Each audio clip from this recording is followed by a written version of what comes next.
जरांगे पाटील आता आपल्या पुढच्या आंदोलनाची दिशा काय असणार आहे ते स्पष्ट करणार आहेत। अंतरवाली सराटीमध्ये मराठा समाजाची एक बैठक झाली आहे। काही महत्त्वाचे कार्यकर्ते जरांगेंबरोबर चर्चेसाठी या ठिकाणी आता उपस्थित आहेत। पुढच्या आंदोलनासंदर्भातली घोषणा आणि त्या संदर्भात काय नेमकी रणनीती असणार आहे, काय मागण्या आहेत, हे सगळं आता काही वेळामध्ये स्पष्ट होणार आहे। अंतरवाली सराटीतून आपण हे थेट प्रक्षेपण पाहतोय। मनोज जरांगे यांच्या घोषणेसंदर्भात सगळ्यांचं लक्ष लागलेलं आहे। पुन्हा एकदा मराठा समाजाचं आंदोलन होणार का? सध्या ॲडमिशनचे दिवस आहेत आणि मराठा समाजातल्या मुलांना ॲडमिशनबाबत कुठल्याही प्रकारे बाधा येऊ नये, अडचणी येऊ नयेत यासाठी मनोज जरांगे पाटील हा आता एक नवीन मुद्दा छेडतात। GRची अंमलबजावणी व्यवस्थित होत नाही अशी त्यांची तक्रार आहे आणि त्या संदर्भात आता ते आंदोलन पुन्हा एकदा छेडण्याच्या तयारीत आहेत। त्या दृष्टीने काय नेमकं नियोजन असणार आहे, कसं आंदोलनाचं स्वरूप असणार आहे, किती दिवसांचं आंदोलन असणार आहे, सगळ्या संदर्भात काही वेळामध्ये स्पष्टता येईल। मनोज जरांगे आपल्या आंदोलनाची घोषणा करणार आहेत आणि या ठिकाणी मोठी घोषणाबाजी सुरू असल्याचं आपल्याला पाहायला मिळतंय।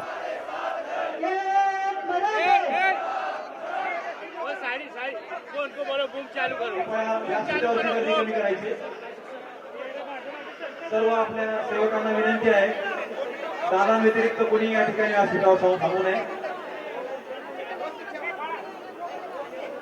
आपल्या महिला भगिनी या ठिकाणी दादांचं औक्षण या ठिकाणी करत आहेत। तर अंतरवाली सराठी ते मनोज जरांगे पाटील मराठा समाजाची आता त्यांनी बैठक घेतलेली आहे आणि आंदोलनाची घोषणा ते करणार आहेत। राज्यभरातले मराठा आंदोलक या ठिकाणी उपस्थित आहेत। या बैठकीमध्ये मराठा आरक्षण तसंच इतर मागण्यांसाठी आगामी आंदोलनाची दिशा ठरणारे निश्चित केलेल्या आंदोलनाची घोषणा ते करणार आहेत आणि तारीख नेमकी काय असणार आहे तेही करणार आहेत। त्यामुळे हे आंदोलन कधीपासून सुरू होतं आहे, या आंदोलनाचं स्वरूप नेमकं काय असणार आहे, कुठे होणार आहे, या सगळ्या संदर्भात काही मिनिटांमध्ये आता स्पष्टता येईल। अंतरवाली सराटीमधून आपण हे थेट प्रक्षेपण पाहतोय। मनोज जरांगे पाटील काही वेळामध्ये आपल्या आंदोलनाची घोषणा करतील आणि त्याची दिशा स्पष्ट करतील। चालू करा फोन, फोन चालू करा। स्वयंसेवकांनी व्यासपीठाच्या बहुतांश तात्काळ खाली करायचं। तर निश्चितच जरांगेंच्या या आंदोलनाकडे आता सगळ्यांचं लक्ष असणार आहे। अंतरवालीमध्ये खूप मोठं आंदोलन होणार असल्याचं काही वेळापूर्वी झी24 तासशी बोलताना जरांगेंनी सांगितले आणि तेव्हा सरकारला जाग येईल, समाजासाठी लढणार, त्याशिवाय लेकराबाळांचं कल्याण नाही असं पुन्हा एकदा जरांगे म्हटले। तर दिल्लीला जायचे पण आरक्षणासाठी नाही, तर दिल्लीला पाहायला जायचं आहे अशा प्रकारे सुद्धा त्यांनी म्हटलेलं होतं।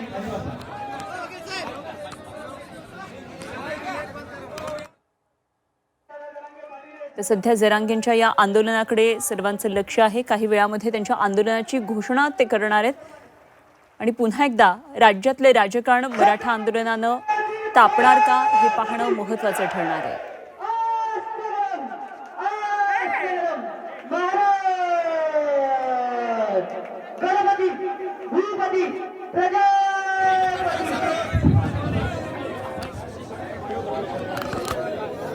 जय शिवराय।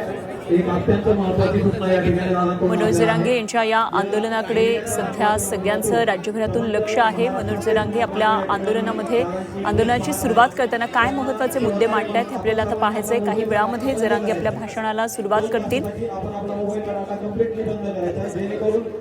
पुन्हा एकदा सगळा मराठा समाज जरांगेंच्या या आंदोलनाला त्यांनी दिलेल्या हाकेला कसा प्रतिसाद देतोय हेही पाहावं लागणार आहे। हैदराबाद गॅझेटियरचा GR निघून सुद्धा सरकार कुणबी प्रमाणपत्रांचं वाटप करत नाही अशी त्यांची तक्रार आहे आणि वाटप केलेल्यांना व्हॅलिडिटी प्रमाणपत्र दिलं जात नाहीये। तर इकडे सातारा संस्थांचं गॅझेट GR काढलेला नाहीये, काढला जात नाहीये। मराठा आंदोलनामध्ये काही बळी गेलेले, त्यांच्या कुटुंबियांना मदत अपेक्षित आहे, ती मदत मिळत नाहीये, त्यांना नोकरी मिळत नाहीये, अशा विविध मुद्द्यांना घेऊन जरांगे हे आता आंदोलन करणार आहे। या आंदोलनामध्ये सरकारला किंमत मोजावी लागणार असा गंभीर इशारा जरांगेंनी झी24 तासशी बोलताना दिलेला आहे। त्यामुळे आंदोलनाचं आता स्वरूप नेमकं काय असणार आहे, पुन्हा एकदा सरकारला इशारे दिले जात आहेत का, इशारा देऊन काय नेमकं पदरात पाडून घेणार हे सुद्धा बघणं खूप महत्त्वाचं ठरणार आहे। आता अत्यंत महत्त्वाचा मुद्दा जरांगेंनी उपस्थित केला तो म्हणजे वेगवेगळ्या इयत्तांसाठी आता होणारे ॲडमिशन्स आणि यामध्ये मराठा विद्यार्थ्यांना अजूनही कुणबी प्रमाणपत्र मिळालं नसेल तर त्यांनी जो हक्क मागितला होता त्या हक्काला अजूनही कुठेही हा निर्णय झालेला नाहीये। त्यामुळे आता जरांगेंच्या भाषणाकडे लक्ष आहे। थेट जाऊया आपण अंतरवालीत।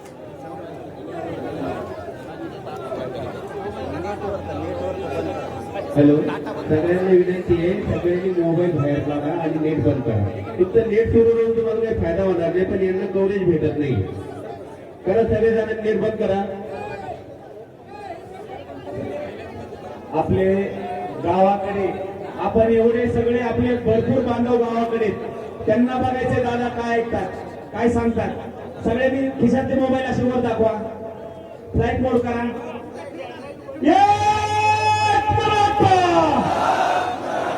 देऊया दादांकडे एकदा जोरदार टाळ्या वाजवा. हात उंचावून, हात उंचावून, हात उंचावून वाजवा बरं टाळ्या.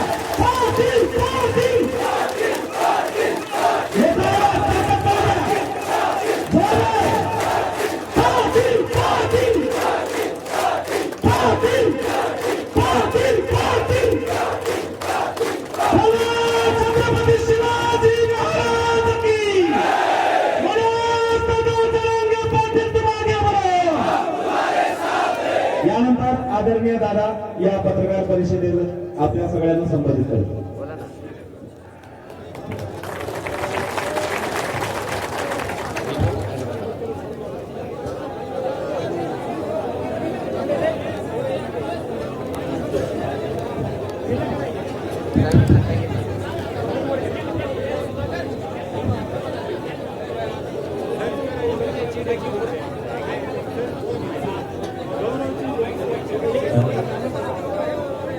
करायची ना.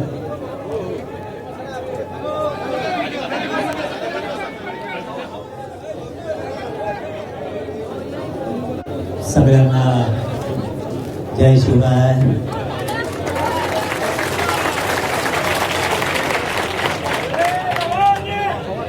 सगळ्यांना बोलत या बलाढ्याच्या ताकदवर असणाऱ्या मराठा समाजाला मी मराठा समाजाच्या खरंच मी मराठा समाजाच्या नतमस्तक पहिल्यांदा होतो. कारण आपल्या बैठक नव्हतीच. आपण आज प्रेस घेणार होतो आणि आंदोलनाची तारीख ठरवणार होतो, पण मानावं लागेल या समाजाला. 9 वाजता आंदोलनाची खुली केली आहे. म्हणलं प्रेस घेऊ आणि आंदोलन सांगू आणि मग आपण त्या आंदोलनाच्या दिवशी मराठा समाज सगळा येईल. पण आपले बोलते दम खात्यात पुढं ते म्हणले नाही नाही आम्ही येणारच. म्हणले ऊन आणि काय काय करतोय, बैठकात जाऊ. झालं बैठकीचं की विश्वास तुमचा माझ्यावर, माझा तुमच्यावर येऊ विश्वास. मला खरंच आज प्रामाणिकपणाचं फळ मिळालं. तुम्ही इतक्या ताकदीनं न बोलून तुम्ही जमल्यामुळं आज सार्थक झालं. मामूल भरून आलाय खरंच ना. इतकं तुम्ही मला 2.5 वर्षात बघितलं, मी असा कधी नव्हतो. इतका आनंद झाला मला आज. माझा एवढं छाती भरून आली की मला राहू दे पोरा उभा राहू द्या, त्यांना आवाज ऐकायला ते दाखवायला. मग ते खाली बसल्यावर त्यांना ते कॅमेरा लावता येत नाही. खाली बसा म्हणू नका त्यांना, राहू दे उभा. आज एवढं मन भरून आलं की समाज धरून आला आणि न बोलवलं. आणि म्हणूनच आपल्याला भीती येते. मराठ्यांचा जे दरदरा राज्यावरती ना, एवढ्याचमुळे आपण एक जीवन सगळे ताकदीने एकत्र येतो. पुन्हा एकदा या राज्यातल्या सगळ्या मराठा समाजाच्या चरणी नतमस्तक होतो. आपण आता विषयाकडे हात घालू. आपण मराठा समाज 2.5-3 वर्षापासून लढतो. समाजाच्या पदरात पडलं तर हो पडलंच. कधीच 70-75 वर्षात न मिळणार या समाजाला मिळालं. पण राहिलेलं सुद्धा सोडायचं नाही, अजिबात सोडायचं नाही. आता जून महिन्यात ऍडमिशन आहे. जून महिन्यात ऍडमिशन असल्यामुळं आता पोराचे ऍडमिशन होते. हे उत्तम ताणीत आहेत, व्हॅलेटाईल ताणीत आहेत. 58 लाख नोंदी निघाल्या, प्रमाणपत्र द्यायला टाळायला लागले. पोरं आपल्या नोकऱ्याला लागले, ते टाळायला लागले, चढायला लागले. समाजाचं यश आणि समाजाचे लेकरं साहेब बनायला लागलेत, अधिकारी बनायला लागले, उच्च शिक्षण घ्यायला लागले, म्हणून सरकार जळायला लागलं. सरकारच, दुसरं कुणी नाही. सरकार जळायला लागले म्हणून यांना मराठा समाजाला मोठंच होऊ द्यायचं नाही कसल्याच परिस्थितीत, अशी यांची भूमिका आहे. पण मराठ्यांनी एकदा मैदानात पाय लावला की मराठा हटत नाही. एक मन आहे बघा, सत्य पुढे शांत चलत नाही, ही एक मन आहे. ती मन या 70 वर्षात 75 वर्षात कुणी मुलीली असेल तर ती फक्त मराठ्यांनी, मराठ्यांपुढे शांत चालत नाही. म्हणून आपण प्रत्येक वेळेस सांगतो आमच्या समाजाची फसवणूक करू नका. पण ते उठलं सुटलं, मला एक गोष्ट नाही कळाली भाऊ, एवढा द्वेष आपल्या समाजाचा यांना हाय कमी. मला सांगा, भाजप मधला मराठा कार्यकर्ता असो किंवा पदाधिकारी असो किंवा आमदार मंत्री असो, त्याच्या लेखी बळीला आरक्षण लागणार नाही का? आपला पक्ष सत्तेत आला, काँग्रेस, शिवसेना, राष्ट्रवादी, म्हणून त्यांचे लेकर मोठे होणार आहेत का? पण मराठा समाज इतका हुशार झाला, तिथं एक लय समाजाला मानतो आपण. मराठ्याने 2 भाग केले, पक्षाच्या ठिकाणी. इथं लेकराबाळाचा आयुष्याचा प्रश्न म्हणते, म्हणून भाजप पासून सगळ्या पक्षातले मराठी, भाजप, शिवसेना, राष्ट्रवादी, काँग्रेस सगळे एक जीवन या लढ्यात लेकराबाळाच्या स्वतःच्या बाजूने. तुम्ही पक्षाच्या बाजूला राहता, तुमच्या लेकराचं वाटलं होणार. तुम्ही नेत्याला मान देता, नेता मोठा होणार आहे, तुमचं लेकरू संपला म्हणून समजायचं. तुम्ही पक्ष वाढवता तर जात वाढणार नाही, तुमचं पोरग पोरगी वाढणार नाही. म्हणून आपला मराठा समाज बदलला ना, याच्यात आपल्यात लय मोठा आनंद आहे. मराठा समाज इतका बदलला की मराठा समाज पक्षाला विचारत नाही, त्या दिवशीच काम करतो, करायचं असलं तरी पक्षाचं तेवढे दिवसापूर्वी. दुसऱ्या दिवशी स्वतःच्या समाजाच्या लेकराच्या बाजूने सगळे टाकते. 4 मंत्री बोलते, ती भाग वेगळा आहे, कारण त्यांना काहीतरी मिळवायचं आहे म्हणून ते बोलते. मी हे का सांगतोय तुम्हाला, आपल्याला समाजाच्या बाजूने हुशार होणं गरजेचं आहे. समाज हे आपल्यासाठी देव असला पाहिजे. मी बघा, तुम्ही उगाच येत नाही, सगळ्याला आवाज येतोय ना, तुम्ही उगाच येत नाही तिकडं. मी तुमचा विश्वास कमी नाही, प्रामाणिक राहू. तुम्ही उगाच नाही येत, कोण कोणासाठी नाही येत भाऊ. इथं आपल्याला एक तर रुपया नाही, आपल्याकडे एकटी पंचायत द्या, पैसे ओले बदली आपल्यात येत नाही. आपण त्याच्यातून वाट काढून ह्या संकटाला सामोरं जातोय का? आपली पिढी गेली रे, जाऊ द्या, पुढच्या पिढी तरी सुखी समाधानी करू आपण. आणि तेवढा प्रामाणिक इमानदार मी तुमच्याशी वागलो म्हणून अंतरवाळीत उभा राहायला जागा नाही. मी वारंवार हे विषय का घेतोय, आज बैठक नव्हती म्हणून घेतो, नसतात दरवेळेस इतके लोक येतातच अंतरवाळीत. पण याच वेळेस का ती बैठकच नव्हती, आपली पत्रकार परिषद होती, तरी जर एवढे बांधव यायला लागले म्हणल्यावर अरे यांच्या चरणी झुकावंच लागणार आहे. आणि हे प्रामाणिकपणाचं मला फळ मिळालंय. माझं फक्त एवढंच म्हणणं मांडायचं तुमच्या पुढं, वारंवार लढावं लागतं हे कोणी विसरू नका. तुम्ही जर शेती घेतली, आपले भाऊ सगळे बाहेर उन्हात तळत येत तरी उभा राहिले, उन्हात रुमाला घेऊन येतो. या वेदनेची मी काळजी घेतो बरं का. तुम्ही उन्हात तळता, तुम्ही पावसात झोडपता, मुंबईत झोडपला, पण हटला नाही, त्याला मराठा म्हणते. उलट त्यांच्याच गाड्या घेऊन पळाला तुम्ही. काय मग बेकार पोटे द्या तुम्ही, काय मुंबईत पळत होते. मला पहिले ते कळलं, ते पोलिसाचं बॅरिकेड त्याला चाक असते म्हणून ते पळत होते. अरे बेजार झाले ना. मुंबईत जिवंत केली तुम्ही, जिवंत, विचारानं जिवंत केली. आता मुंबईचे लोक काय म्हणतात माहितीये का, परत येणार आहेत का? आपण लोक राय तिकडं तेव्हा ते एकदा या हो पुन्हा. अरे तू इथलंच हे आम्हाला इतक्याला म्हणावं लागतंय ना. म्हणजे लोकांना लोक कदरत असते तर त्याला आस लागली आस. तुम्ही मराठ्यांनी मुंबई जिवंत केली विचारानं पुन्हा.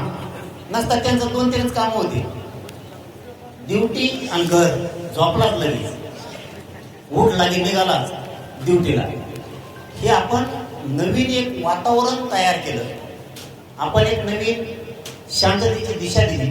आता पण शांततेतच होणार आहे, पण आंदोलन भाऊ असं होणार आहे. आपण असं करायचं. पुन्हा मात्र फडणवीस साहेबांना चारी दिशा काहीच दिसलं नाही पाहिजे, नुसते मराठीत दिसले पाहिजे.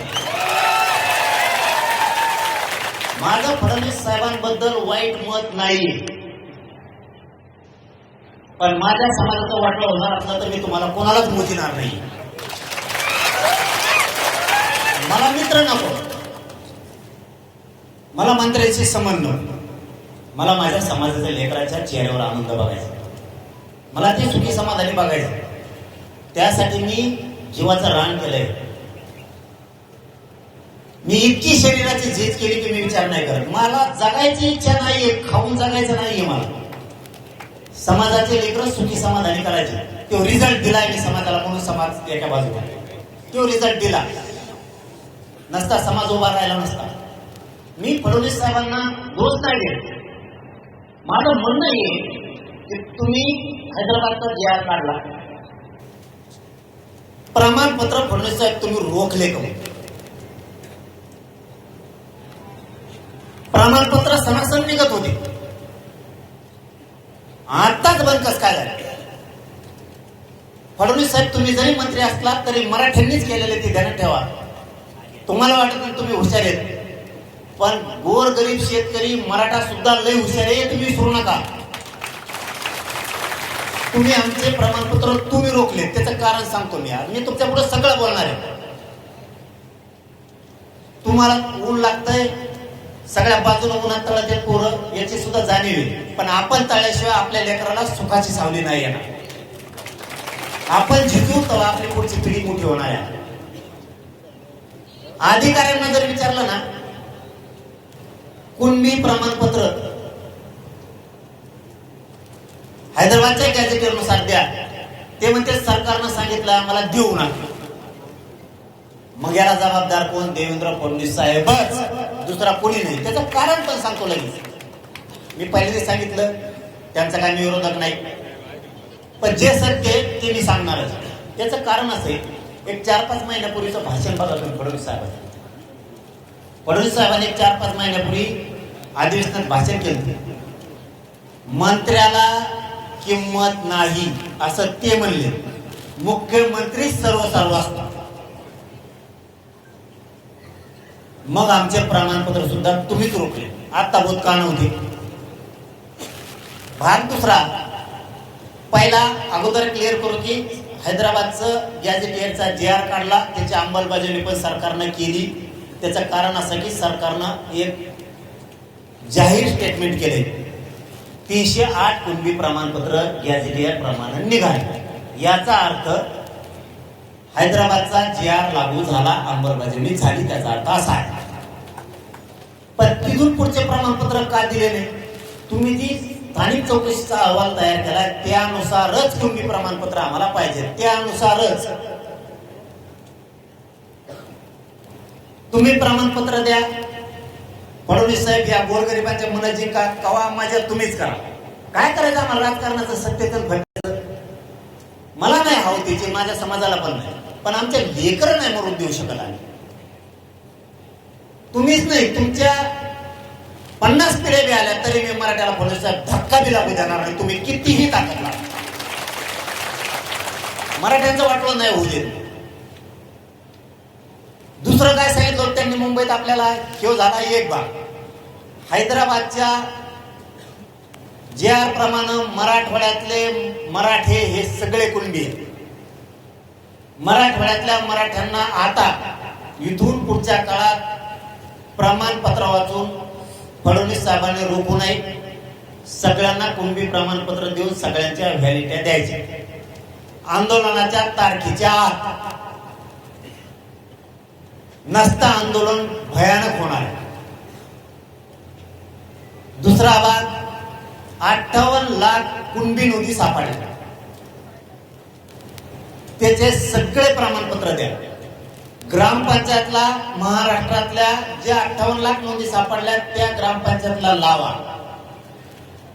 मुख्यमंत्री एकनाथ शिंदे साहेबांनी त्यावेळेस अभियान घेतले होते. जे सत्य ते करायला दिलखुलास केलं पाहिजे या मताच्या आम्ही. एकनाथ शिंदे साहेबांनी अभियान घेऊ प्रमाणपत्र दिले, कारण नोंदी सापडल्या तर घ्यायचं काय काम. तसंच फडणवीस साहेबांनी करावं ही आमची इच्छा आहे. मी आजच गोड बोलतोय, आंदोलनाच्या तारखेच्या आत जर तुम्ही केलं नाही तर तुम्ही सगळे मी पट्ट्यावर घेतले म्हणून समजा. फडणवीस साहेबांसहित तुम्हाला सुट्टी नाही. पण तुमचं शहाणपण मी मराठीच्या पुढे चलून देत नाही, त्याची काळजी नका करू. फक्त आज गोडीनं सांगायला,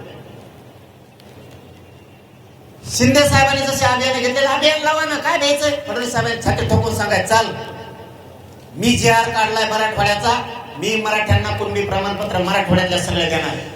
कारण ते ओबीसी आरक्षणाच्या अगोदरचे मराठी आरक्षण म्हणून देतोय. जिंका मराठीचे मन. कशाला बोलू आम्ही तुम्हाला? तुम्ही सगळे प्रमाणपत्र देऊन मराठ्यांचे मन जिंका. आम्ही जी तारीख डिक्लेअर करणार आहे त्याच्या आत. मुद्दा तिसरा, साताराचा संस्थांचा जी.आर. तुम्ही का काढत? इथं मनोज जरांगे भाऊ जरांगे पाटील सोपा नाही. इथं भेदभाव नसतो. 5 विभाग आमचे, अखंड महाराष्ट्र आमचा. मराठवाड्याला मिळालं मग पश्चिम महाराष्ट्र माग अजिबात नाही. पश्चिम महाराष्ट्रातले मराठी एक शब्द सुद्धा बोलत नाहीत. का तर त्यांना विश्वास ह्योच वंश आरक्षण देऊ शकतो. आता तुम्ही म्हणले 1 महिन्यात जी.आर. काढतो. सातारा संस्थांचा काढला का? 8 महिने दम खाल्ला. तुम्हाला मी विचारासाठी बोलावलं. माय बापू काय चूक आहे माहिती? 8 महिने वेळ द्यायला किती वेळ द्यायचा? आणखी मी नाही वेळ देऊ शकत. याला वेळ द्यायचा आहे का? काय समज याला वेळ द्यायचा तर 8 महिने दिला. सातारा संस्थांचा, कोल्हापूर संस्थांच्या गॅझेटियरचा, अंश संस्थांच्या गॅझेटियरचा जी.आर. काढून त्याची अंमलबजावणी पाहिजे. पण चौथा मुद्दा, 1994 ला जसा जी.आर. काढला त्याच धर्तीवरती सातारा संस्थांचा हैदराबाद गॅझेटियरचा, म्हणजे त्या जी.आर. मध्ये हैदराबादचं गॅझेटियर सुद्धा घ्यायचं. त्या तिन्ही गॅझेटियर मध्ये सातारा संस्थान, कोल्हापूर संस्थान, अंश संस्थान आणि पुणे संस्थान या संस्थांचा जो जी.आर. निघणार आहे तो 1994 ला जसा जी.आर. काढला ओबीसीला आरक्षण देताना त्याच धर्तीवर पाहिजे. कारण त्यांना कसं काय जी.आर. काढल्याने 94 एका दिवसात आरक्षण मिळालं, आम्हाला कसं काय मिळालं? 8 महिने झाले तरी. म्हणजे पुन्हा खोटी मला पाहिजे नाही, मग मी खोटा ठोकीत असतो. तुम्ही खोटी ठोली की मी खोटा ठोकला. मी बोलतो तसंच करतो. मी माझ्या जीवनात माझ्या समाजाचा विश्वास संपादन याच्यावर केलाय. मी प्रामाणिक राहिलो, बेमान माझ्या समाजाशी नाही झालो आणि आयुष्यात होणार नाही. मला ना ते खोटे आरोप करून खोटं बोलून ते पैसे कमवून मला त्या पैशातून माझ्या लेकराला अन्न खाऊ घालायचं नाही. ते बेमानी करत नाही. इथं उपाशी तर पडून मरण, पण खोटं बोलून पैसे पद मारायला नाही कमवायचे. कमिवणारी गॅंग दुसरी त्यांचा चालू आहे.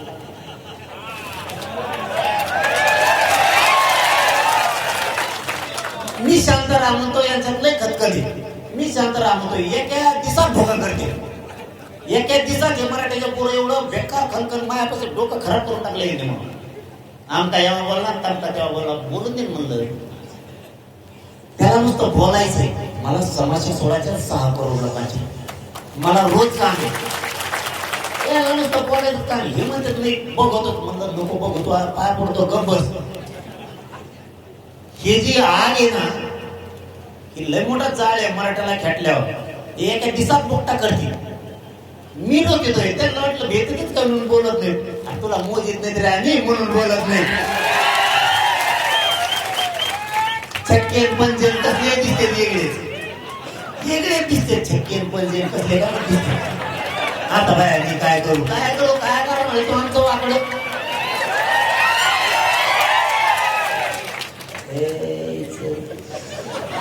नाही तर काय राहू तुझ्या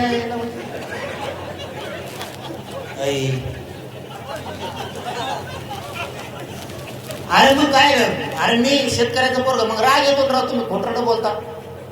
अरे जीवनात रक्त कसं असावं जातवान आहे बापाचा मराठ्याचा रक्त अंगात असा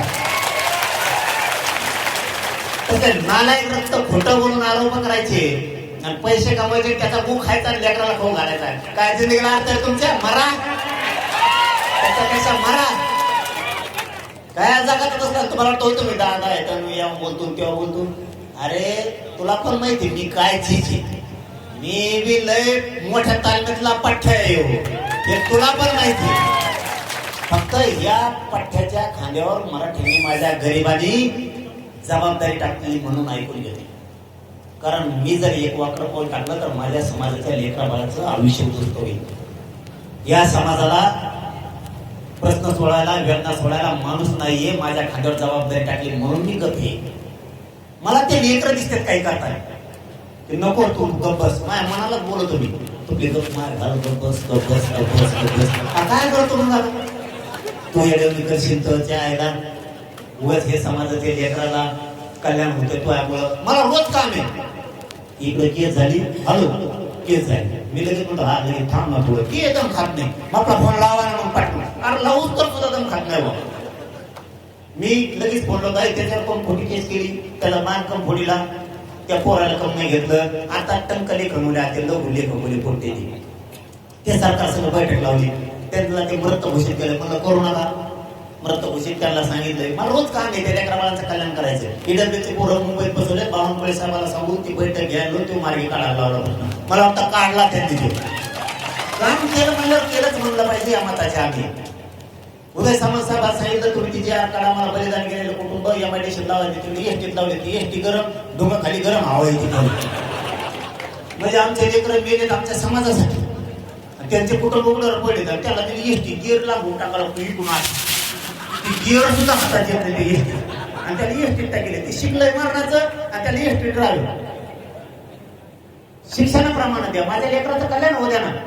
या भूमिकेत मी म्हणून मी हे नादी लागत नाही. मला रोज काम आहे रोज काम आहे. युट्यूब साईट मध्ये पोर त्यांच्या काय भरत्या राहिल्यात ते एमपीसीच्या विद्यार्थ्यांचं वर्ष वाढून देतो म्हणलेले ते काम आहेत मला ते करून घ्यायचे. सारथी मधले पोरं आपले माय बापू आपले विषय लेखन केले तर आपण कधी मोगम बसत नाही. तुम्ही आंतरवाली येताना इथं सत्य माहिती मिळते म्हणून येतात. गुन्हा जे तुम्ही तळतात ना इथून सत्य समाजाच्या हिताचं घेऊन जायचं म्हणून येतात. म्हणून तुम्ही गुन्हा तळताना तिथं गुन्हा तळायला टाइम नाही हो कुणाला. मी तुम्हाला जेवढं काय सांगतो ते सत्य सांगतो. यांनी सारथीच्या पोराचे काम आहे 80,000 पोराच्या शिष्यवृत्त्या थांबल्या कावाटोळा करता आमच्या पोरांचा. मला माहिती मिळाली ती खरी खोटी माहित नाही. 1600 ते 1800 करोड रुपये महामंडळाचे ठरले. मेले ना पोरं आमचे कर्जबाजारी होऊन इकडं भारतात देवेंद्र फडणवीस साहेब कथाकच सांगत आम्ही मराठ्यांना उद्योगपती करायला लागलो महामंडळ स्थापन केलं आणि परतावे कोणी द्यायचे. पोरं कर्जबाजार झाले शिबिर खराब व्हायला लागले. मला काम आहे मला रोज समस्या आहेत. कुणाच्या बांधाच्या शेताच्या आहेत कुणाच्या पोरी शिकायला आहेत तिथले आहेत कुणाच्या कॉलेजचे आहेत कुणाच्या शाळाचे आहेत कुणी दवाखान्यात आहेत कुणाचा ऍक्सिडेंट झाला. मला रोज ते काम आहेत. मला समस्या सोडायला लागतात. बोलणाऱ्या लोकांच्या समस्या सोडायच्या उठला की फक्त बोलायचं. दुसरं आहे का पुत्र तरी का दारात मला रोज काम करायचं. आणि मी समजा असं मनात धरून चला समजा बरं का मी तर मोकळा होतच नाही आता पण समजा मी त्याच्यासारखा मोकळा झालो त्याला काय काम नाही मला काय आपलं काम नाही. ते गेलेलं मी गेलेलं तो अंगावर बोलणार तो कमराच्या खाली बोलणार तर मी कमराच्या वर बी बोलणार खाली बोलणार. मी लेखाच्या तालमी दिला म्हणून माझ्याकडे काय शब्द कमी आहेत का. भारतात कोणत्याच पुस्तकातले गेलेले असे शब्द आहेत मग आपल्याला. कमीत कमी 15 तास तरी मग पाणी पिणार नाही आपल्या एका शब्दात. आणि तुम्ही कवा ऐकलेलं नसाल इतकं तुम्हाला बी ऐकायला मिळत. मी खोटं नाही बोलत नाही, पण मला त्याच्यात वेळच नाही. तू मोकळा आहे, मी जर मोकळा झालो, समजा मी समाजाला विचारलं एक वर्ष खांड मला आता काय मोकळं सोडा बोलायसाठी, आणि मी जर बोलायला चालू केलं, तू एक शब्द बोलला त्याच्यापेक्षा 1000 शब्द माझ जवळ आहेत. आणि जेव्हा तुझ्या घरच्याच्या आणि त्यांच्या जिवारी काळजात ते शब्द लागतील ना, तेव्हा तुझ्या घरच्यांना त्यांना कळलं मग आम्हाला किती लागत असत. आम्ही पण बोलू शकतो. तुमच्याबद्दलची सगळी माहिती आम्हाला, मी जेवढे बोलतात ना 7-8-10 जण, सगळी माहिती मला पुरी. आमचा मोबाईल गच भरत आलाय. मला नाही दाखवायचं ती, मला नाही दाखवायचं. तुम्ही कुठं जाता, कुठं झोपाता, तुम्ही कोणत्या मंत्र्यात जाऊन भेटलात, कुठं मंत्रालयात भेटलात, कोणत्या खाऊ गल्लीत भेटलात, एअर ऑफिसच्या ऑफिसला, त्याच्या खाली कोणत्या ऑफिसला कसे भेटलात, तुम्ही संभाजीनगरला कुठं थांबता, तुम्ही लातूरला कोणाच्या गेला, तुम्ही परभणीत जाऊन काय केलं. आता एका मंत्र्यांनी ध्यानात आलं म्हणून सांगतो. आता मीडियावाल्यासाठी महत्वाचं आहे, मला बोलायचं नव्हतं पण बोलतो जाऊ द्या. एका मंत्र्याने जाऊन महाविरोधात एका माणसाला 2-2 कोटी रुपये द्यायचं ठरवलं. संघटनेला, एका संघटनेला 2 कोटी. जरांगे पाटलाच्या विरोधात बोलायचं. 15-16 फूट आकडा गेला त्यांचा. फुकट पैसे म्हणल्यावर त्याच्या 2 कोटीचे दुसरे जरांगे पाटलाच्या विरोधातच बोलायचं ना, ही लय गंभीर बाब आहे. आणि मला माहिती कळेल, मला माहिती कळेल. मी म्हणलं त्याला मला नीट खाय म्हणलं बरं का, मी खोटं नाही बोलत, आज सांगून टाकतो तुम्हाला. म्हणलं नीट खाय, तो आहे मतदारसंघात तुला घेतात नाही सर, कशाला गाडीत लाकूड गुतून घेतो. ज्याला 2 कोटी देणार होते तेच माझ्याकडे आहे, शपथ खोटं बोलत नाही. ज्याला 2 कोटी देणार होते, 17 नंबरचा म्हणजे 16 झालत्या संघटना झालत्या म्हणतो आम्ही, पण जातवान इमानदार त्याच्यात एक जण निघाला. त्याला नाव विचारलं नाही, मी नाव सांगितलं असतं. दुसऱ्या वेळेस विचारील तुझं नाव सांगू का, त्याला इमानदार म्हणलं लागेल नाव सांगणाराला. हो टाळ्या वाजल्या नाही, त्यासाठी काही केलं पाहिजे. जातवान असतं रक्त म्हणायचं ते की माझ्याकडे आला डायरेक्ट, किंवा मला म्हणतात आत्ता 2 कोटी घे, लगेच मंत्र्याचा फोन लावतो. तो आहे घरी पोहोचले तर तू घ्यायला. ते रात्रभर झोपला नाही, तो संघटनेचा अध्यक्ष झोपला नाही. सूर्य उगताच आणतो म्हणजे रातभर झोप नाही. असं षडयंत्र सुरू आहे. मला म्हणले होते, पण माझ्या दाजी असे कधीच वागले नाहीत. माझ्या मला नाही वागायचं. लाट मारतो म्हणजे मी असल्या पैशाला, पण मला जाती संग राहायचं, तुमच्या सोबतच राहायचं. आणि ती त्यांच्या चर्चा झाली. फोटो बी आले, आमच्याकडे फोटो आहेत ना, कोण कोण येत ते ठरवणारे फोटो बी आले, मंत्र्यासंघ आले, आमच्याकडे सगळे आले. बोलणाऱ्याचा विषय सांगतो, कशाच्या जीवावर बोलते, कशाच्या जीवावर बोलते. पण मी ते नाही दाखवलं, कारण शेवटी मला असं वाटतं, ते शेवटचा शब्द सांगतो, मला असं वाटतं माझे भाऊ बंधू बदलतील, नाहीतर माझ्या समाजाच्या लेकरात वाटलं बदलतील. मी भेट नाही, तुम्ही काहीच नाही, इतका पुढचा मी आहे. तरीही मला तुमच्या विरोधात जायचं नाहीये. सावध व्हा. शेवटी आपला समाज आहे, आपले लेकरं बाळ आहेत. एकीकडून वडा समाजाचं कल्याण होईल. गद्दाराच्या यादीत, घेमाण्याच्या यादीत जाण्यापेक्षा कुणाला तरी खुश करण्यासाठी, बोलायसाठी आपल्या समाजाचं कावड करायचं. मला तर 1000 करोड रुपये दिले असते, काहीही दिलं असतं, मी वाय फिरलो असतो. मी त्याच्यात तुमचं वाय निघून गेलं असतं. मग तुमच्या लेकरा बाळायचं, तुमच्या लेकरा बाळाच वाटलं करतो, मी बसतो वाय. हे खोटं नाही. कसल्या आग्र्याचे नंबर लागत आहेत. मराठ्याच्या विरोधात बोललं की खासदार, मंत्री, आमदार व्हायला मग तुम्ही किती काम करतो राहू. कधीच या काळजाला, या रक्ताला बेमनीशी शिवू शकत फक्त तुमच्यासाठी. आणि ह्या विषय अर्पण केले तुमच्या पायावरती. कधी मरण येऊ दे, पण समाजासाठीच येईल आणि तुमच्या लेकराच्या चेहऱ्याला आनंदच दिसतो. किती टोळ्या आमच्या, किती टोळ्या, ती टोळी बंद पडली लगेच. त्या संघटना ना प्रेस घ्यायचं ठरलो होतं. तारीख पण डिक्लेअर झाली, प्रेसची तारीख डिक्लेअर झाली. काय झालं घड माहितच नाही काय झालं. आणि आरोप करतात काही पण, कसले पण. जवळच्याला सुधरून देत नाही, जवळच्याला मोठंच होऊन देत नाही, आणि समाज जवळचा नाही. तू मोठा झाला की मग चांगला, मग चांगला जाणी पाटील चांगला का वर त्यो म्हणून तसं मी ऐकलं. जाणी पाटील चांगला आहे पद्धती राव. आणि जाणी पाटलांनी नाही ऐकलं, चांगला नाही देऊ का? पैसे इथं पैसे नसते, इथं जातवान मराठ्याच्या अवलादीसारखं वागायचं, निस्वार्थ काम करायचं. तर माझ्याकडे दुसऱ्या आलो काय जवळच्याला काम येत आहे. तूच म्हणला ना आता जवळचे मोठे होऊन देत नाही. कळतंय मराठा समाजाला. आधीचा प्रश्न काय आहे, जवळच्याला मोठाच होऊन देत नाही. इथं मोठा होऊ शकत नाही. बरं त्यांचाच आरोप काय दुसरा, जवळच्याला काम दिली. येत आहे. तूच म्हणला ना जवळच्याला मोठं होऊन देत नाही, तूच म्हणतो जवळच्याला काम दिली. तू आता मेंदू सोडा कवर तू खायचा बरं दुसऱ्याचा. काय गरज पडली त्याच्यावर? कष्ट करू, शेतात लागू, लेकराला मोठे करू, त्यांचे पैसे घ्यायचे, त्याचं ऐकायचं, मग बोलायचं. आणि त्या कुत्र्याला मी मोजीत होतो, केस गेलेल्या खरजुल्या कुत्र्याला त्याचा साम्राज्य तू दुरुस्त केलं ना आणखीन करणारे ठेवणारच नाही. अर्धे जेलात घातले जातात, राहिलेले पण घालणारे सोडत नाही मी त्याला. किती डाव टाक म्हणतो त्यांनी माझ्या नादी लागू नये. त्यांनी माझ्या नादी लागायचं बंद केलं पाहिजे. लय देवारा करेन मी त्यांचा. समाजाने ह्या गोष्टी समजून घ्या. खोटं पेरतेत, खोट्यावर विश्वास ठेवायचा नाही. कारण मी कधीच खोटं तुमच्याशी करणार नाही, वागणार नाही. मला खोटं बोलायची वेळ तुमच्याबद्दल कधीच येणार नाही. मी काम सोडून देईन पण समाजाशी खोटं नाही बोलणार.